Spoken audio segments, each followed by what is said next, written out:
सरपंच संतोष देशमुख हत्या प्रकरणाची बीडच्या विशेष मकोका कोर्टामध्ये आज सुनावणी झालेली आहे।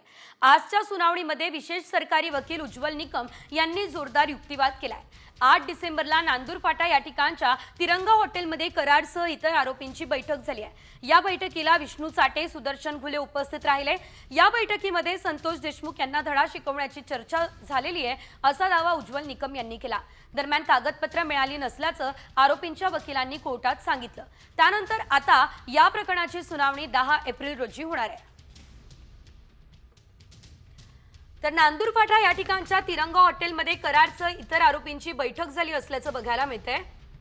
या बैठकीला विष्णू चाटे, सुदर्शन घुले देखील उपस्थित होते। सरपंच हत्या प्रकरणी झालेला युक्तिवाद आपण बघतोय। उज्ज्वल निकम काय म्हणाले तर खंडणी मागण्यात संतोष देशमुख आडवे येत असल्याची चर्चा आहे। संतोष देशमुख यांना धडा शिकवण्याची चर्चा संपूर्ण प्रकरणाला कराडनेच गाईड केलेलं आहे। वाल्मिक कराडनं गाईड केल्याचं सीडीआर मधून समोर आलं असल्याचं देखील उज्ज्वल निकम यांनी या दरम्यान सांगितलं।